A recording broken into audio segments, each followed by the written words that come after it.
My parents let my sister's boyfriend move into my room while I slept on the floor, so I took legal ownership of the house and locked them out. I've always been the scapegoat of my family. I'm 25 now, but honestly, I can't remember a single time I felt like I truly belonged in my own house, not even as a kid. Everything I did, every choice, every opinion, every mistake was somehow a burden. But my sister Amanda, she could do no wrong if she tried. She once crashed my dad's car, backing out of the driveway, and I got yelled at for not guiding her properly. I was at work when it happened. Amanda's the golden child, always has been. She gets praise for breathing, basically. Burnt toast. At least she tried, Mrs. Rent. Times are tough, but me. If I so much as leave a dish in the sink after pulling a 10-hour shift, it's you're so ungrateful for what this family does for you. I work full-time in IT support, juggling night shifts and freelance gigs just to stay afloat. And when my dad lost his job 2 years ago, guess who stepped in to cover half the mortgage? Me, quietly, no drama. I never threw it in their faces. But did anyone say thank you? Not once. They just expected it, like I owed them rent for existing in a house I grew up in, my room tiny. Barely fits a full-size bed, and a desk is the only place I have left that feels like mine. 4 walls, 1 door, and a lock that doesn't even work half the time. But it's my space. I've got old posters, hand-me-down shelves, a beat-up laptop. It's pathetic, but it's mine. Or at least, it was. Even now, I can feel that creeping dread, like the walls are closing in. Like no matter what I do, I'll always be the problem child. And soon, I'd learn just how replaceable I really was. I came home from work late one Friday, exhausted, sweaty, brain-fried from back-to-back ticket sand. All I wanted was to crash in my room, put on some headphones, and just not exist for a while. But when I opened the door to my room, I froze. My posters were gone. The ones I'd had since I was 15 ripped down like trash. My desk replaced with some sleek, shiny setup I'd never seen before. My bed was missing entirely. In its place was a new mattress, fresh sheets, and someone else's sneakers tossed carelessly on the floor. Then I heard the shower running in the hallway bathroom. And just like that, Tyler walked out, shirtless, with a towel around his waist, like this was his home. What the hell is going on? I asked, my voice cracking. He just smirked. Oh hey, didn't know you'd be back this early. I stormed into the kitchen, where my mom was folding laundry like nothing had happened. Why is Tyler in my room? She didn't even look up. It's just temporary. He needed a place to stay, in my room. You're barely home anyway, she said. Like that excused it. Don't be dramatic. My dad shrugged from the couch. It's not a big deal. You can use the air mattress in the living room. The air mattress? The one with the slow leak that deflates by 2 a.m. The one I used during relatives visited. I couldn't believe it. My own family had reassigned my space like it meant nothing. No heads up. No discussion. No apology. Tyler got my bed, my shelves, my privacy. I got the floor, and that was the night I stopped thinking of this place as home. I wasn't part of this family anymore. I was just a tenant they forgot to evict. Tyler settled into my room like a king taking over conquered land. Within days, he was using my shampoo, wearing my hoodie, even going through my dresser like it all belonged to him. I came home one evening to find my razor in the bathroom sink, still wet. When I confronted him, he just smirked and said, "Relax, couch goblin. You don't need it anyway, couch goblin." That stupid nickname stuck. Amanda thought it was hilarious she'd say it with a giggle in front of my parents like it was some inside joke. "Oh, leave the couch goblin alone," she'd coo, ruffling my hair like I was their pathetic pet. And my parents? They just chuckled.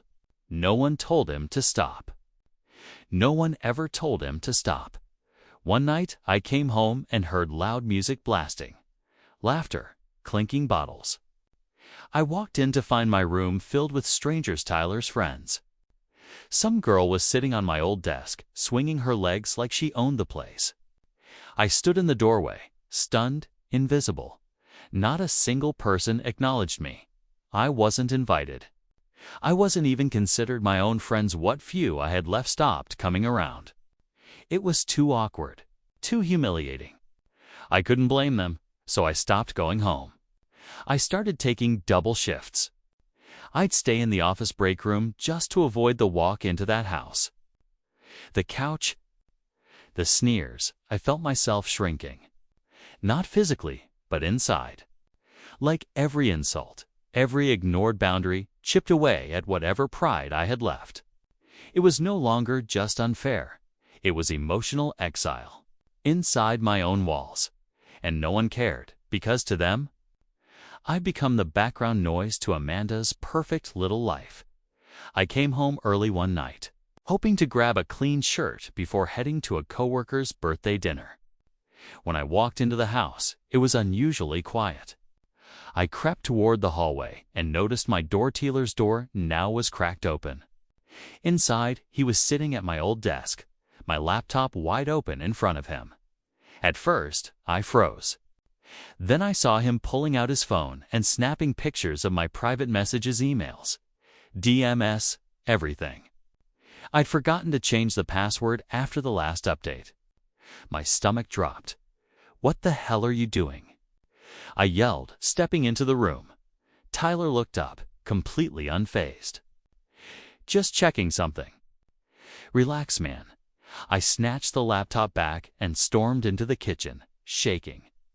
Amanda was pouring juice like it was a normal Tuesday.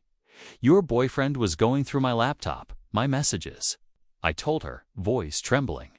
She blinked. "You shouldn't be spying on him." "What?" "He was in my room using my stuff." "He lives there now," she snapped. "You don't get to invade his space just because you're jealous." I couldn't believe it. I turned to my mom, looking for some kind of support. She sighed. "Maybe you're just not cut out for a shared environment. You keep starting drama. My dad didn't even look up from the TV. If you don't like it, maybe it's time you left." That night, I packed a duffel bag and drove to a nearby parking lot. I reclined the car seat and tried to breathe. But the tears came hard, unstoppable. My chest tightened with every gasp. I had no one. No room, no dignity. I sat there in the dark, gripping the steering wheel like it was the last thing tethering me to reality. This wasn't just neglect anymore. This was warrant I'd finally been pushed past the line. A few days later, I drove across town to visit someone I hadn't seen in years, Mr. Halverson, my grandfather's best friend and former lawyer. He was in his 70s now, mostly retired, but still sharp as ever. I didn't know where else to go. I just needed someone, anyone, to remind me I wasn't crazy, that I wasn't worthless. He greeted me with a warm smile and a firm handshake. "You look just like your grandfather," he said. Ushering me inside, we sat in his kitchen over stale coffee and banana bread, and I let it all out.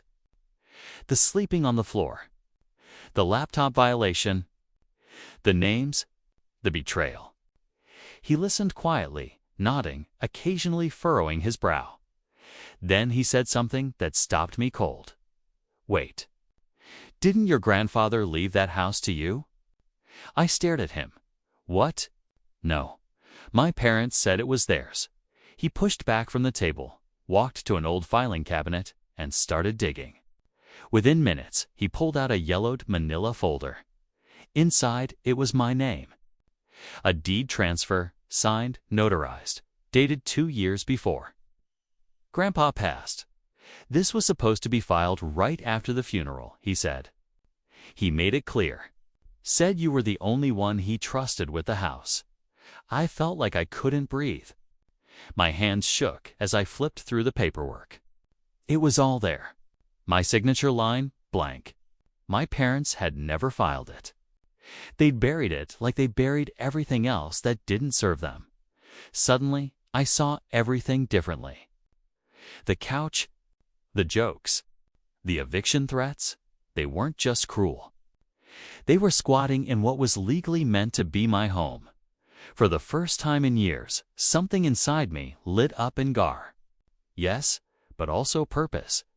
They thought they'd broken me. They had no idea what was coming next. The next morning, I called in sick to work and went straight back to Mr. Halverson's house. I signed everything. Paid for the filing fees. Took unpaid hours just to sit at the county clerk's office and make sure every paper was stamped, sealed, and sent. It was mine now officially. The house, the land. Everything under that roof. Mine. I didn't say a word to anyone. I kept sleeping on that damn deflated air mattress, listening to Tyler's bass-thumping playlists through the wall that used to be mine. Amanda still called me Couch Goblin. My dad still called me a disappointment. My mom still stepped over me like clutter. But every time they mocked me, I felt nothing. Just a slow, simmering heat under my skin. They didn't know. They had no clue they were living in my house, now walking around like kings and queens on land they no longer owned. I quietly changed the mailbox lock and redirected the property tax bills to my work address. Every official notice, every letter from the county now came to me. I paid the taxes early just to make sure. I wasn't going to give them a single excuse to challenge this. It felt like I was building a trap from the inside, brick by brick. A silent checkmate. Amanda would laugh as Tyler walked around in my slippers, acting like a landlord. But I was the real one now, and the day they'd find that out would be the last day they ever stepped foot in that house. One night, I came home from a late shift and overheard Tyler bragging to someone on the phone in the kitchen. He was laughing, voice low but cocky. "Nah, man, it's easy money. I've got a little side hustle running out of here. Clean, quick flips." All from the room. I paused in the hallway, blood going cold. Side hustle. Something in his tone felt off, too smug, too familiar. Like this wasn't a one-off Craigslist sale. This was organized. Repeated that night after everyone went to sleep. I pulled an old mini camera from my storage bin and installed it near the garage door, facing the side entrance. The angle caught part of the driveway and just enough of the hallway to my old bedroom. I angled it carefully discreet, invisible behind a loose piece of molding. I let it run for 3 days, and what I saw made my stomach turn. Random. People coming and going. Backpacks exchanged. Boxes small, unmarked handed, off in silence. One guy even parked with no license plate. Tyler greeted them like clients. Smooth, casual. All from my bedroom. He was running a full-on black market resale operation from my grandfather's house. My house. This wasn't just disrespect anymore. It wasn't even just betrayal. It was criminal. I saved every clip, time-stamped and labeled. Printed screenshots. Compiled a full timeline. Then I sent everything to Mr. Halverson. He called back 2 hours later, his voice flat and serious. "You need to file a formal statement." Immediately, I looked around the living room, the stained cushions, the flickering TV, the place where I'd been thrown like trash. They had mocked me. Erased me, but now I had evidence. And evidence doesn't need permission to speak the next morning. I was barely out of bed, well off the air mattress when my mom stormed into the living room. Her face was red, voice already shrill. "You need to stop snooping around and making everyone uncomfortable," she snapped. "You're ruining Amanda's happiness. What are you even talking about?" I asked, groggy and stunned. "Tyler said you've been spying on him. Filming things. Accusing him of, I don't even know." "You're sick." My dad stood behind her, arms crossed. "We've talked it over. You've got 24 hours to pack your things and get out. You're not welcome here anymore." Amanda didn't even look at me. She just walked past, grabbed a bunch of my stuff, my old jacket, a pair of sneakers, some notebooks, and dumped them into a trash bag. Then another. And another. By the time I realized what was happening, 3 black garbage bags were sitting by the front door. My life reduced to waste. I didn't say a word. I picked up the bags, stepped out into the cold drizzle that had started falling, and just stood there, rain soaked through my hoodie. The trash bags sagged with the weight of wet clothes.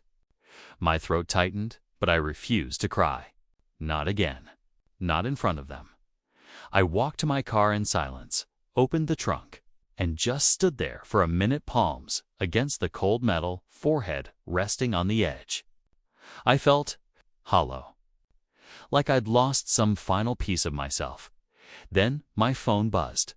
It was Mr. Halverson. His voice was calm but firm. "It's done. Everything's finalized. The county processed the deed. You're the legal owner. That house is yours." I didn't say anything. I just stared up at the house through the rain lights still on, laughter still echoing inside. They had no idea they just kicked out their landlord. I showed up at dawn. The sky was still bruised with night, dew clinging to the grass like frost. The locksmith was already waiting, tools in hand. Beside him stood a local officer, calm, arms folded, clipboard tucked under his elbow. Everything was by the book, clean, legal, final. The locksmith got to work, starting with the front door. Every click of the drill felt like justice being carved into the frame. One by one, the locks were stripped and replaced. Front, back, garage, even the mailbox. I posted 3 eviction notices on the front door, one for Amanda, one for Tyler, and one for my parents. Each neatly typed, signed, and backed by legal documentation, unlawful occupancy, property damage, and criminal activity. The noise woke them. Amanda was the first to burst through the front door. Hair wild, fury written all over her face. "What the hell is this?" Tyler followed, shirtless, already puffing his chest. "You think this scares me? You can't do this, man. I live here." My mom came out last, bathrobe clutched to her chest, eyes already wet. "Please, just talk to us. We're family." We didn't know. I stood there, holding the finalized deed in one hand and the keys in the other. "You made me sleep on the floor in my own house," I said. Voice calm. While I pointed to Tyler, slept in my bed, went through my things, and ran a criminal hustle out of my room. They froze. I looked directly at Amanda. "And you laughed." "Every time." The officer stepped forward. "They've got 24 hours to vacate, or we return with enforcement." Amanda screamed, something I didn't hear. Tyler spit at the ground. My mom reached for me, but I stepped back. They thought I was weak, disposable, but today, I was done being the doormat today. I was the one holding the door. They moved out in silence. No dramatic exit. No apology. Just 3 people stuffing bags into the trunk of a dented sedan. While the eviction notice flapped gently in the wind, I watched. From the upstairs window, my window, now's, they drove away. I heard, through a cousin, that they'd ended up in a cramped, tense 2-bedroom apartment across town. Amanda broke up with Tyler a week later. Something about pressure, and he wasn't who she thought he was. I didn't care. He wasn't my problem anymore. I blocked them all, Amanda, my parents, even the relatives who just wanted to mediate. For the first time in my life, my phone was quiet. Blessedly, beautifully silent. Some family members called me heartless. Said I took things too far. But others, they reached out quietly. Said they'd seen the way I'd been treated for years. That someone needed to stand up to them. The house empty now. Peaceful became my retreat. I kept one bedroom for myself and converted the others into minimalist rentals for travelers. Just clean sheets, Wi-Fi, and locked doors. No noise, no chaos. Just boundaries each time a guest messaged to say thank you for the quiet. I felt something settle inside me. Like a knot in my chest, finally loosening. I filled the kitchen with food I liked. Painted the walls a calming gray.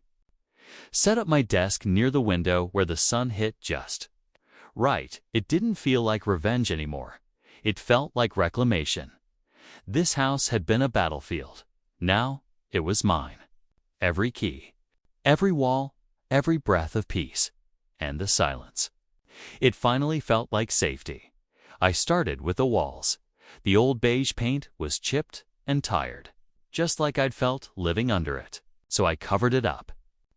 One room at a time. Cool grays, deep blues, colors that made me feel calm, grounded, like I was finally painting over the past. I found my old posters in the trash bags Amanda had thrown outside. Some were torn, others water damaged, but I salvaged what I could. Framed a few, hung them right back up where they used to be. My room looked like mine again. I bought a real bed. A queen-size one. Not a hand-me-down. Not a creaky mattress on the floor. I paid for it in full, assembled it myself, and for the first time in years. I didn't wake up with back pain or the dread of facing another day. I started therapy. Weekly sessions. I didn't even know how much I'd buried until I started talking. About the favoritism. The gaslighting. The years of being treated like an unwanted guest in my own home. It hurt like hell to unpack, but it also made space for something better.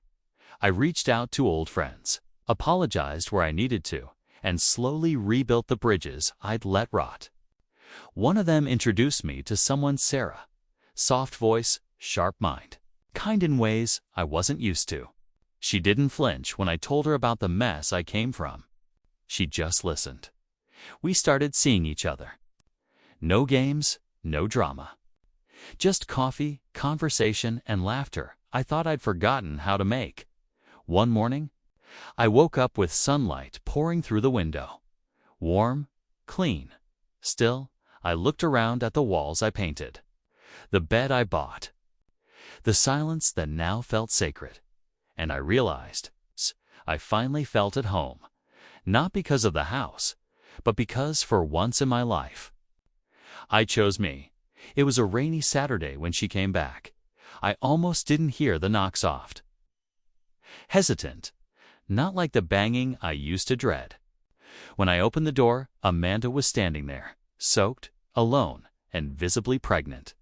She didn't speak right away, just stared at me like she couldn't believe I was real. Finally, she said, "He left me." Her voice cracked, barely above a whisper. "Tyler's gone. I have no money, no job." I didn't know where else to go. I leaned against the doorframe, staring at her. She looked tired, hollow. Nothing like the smug girl who used to laugh while I slept on the floor. My eyes drifted down to her belly, then to the living room just behind me. The same living room where my mattress once deflated under my back. Where my dignity had been stepped over day after day. "You remember how that felt?" I asked softly. Sleeping there, being ignored. Her eyes filled, but she didn't look away. She didn't deny it. I stepped back just enough to reach for a folded paper near the doorway. A brochure I kept in case a tenant ever needed it. I handed it to her. Sunrise Women's Shelter, no judgment, just help. She took it with trembling fingers. Her lips parted like she might say something in apology, maybe. But no words came, and I didn't wait. I shut the door, not with anger, not with satisfaction, just peace, because I didn't need her to hurt the way I had. I just needed her to know that I survived it, and that she didn't get to come back just because she lost what she gambled with. Sometimes revenge isn't loud. Sometimes it's a key, a lock, and peace.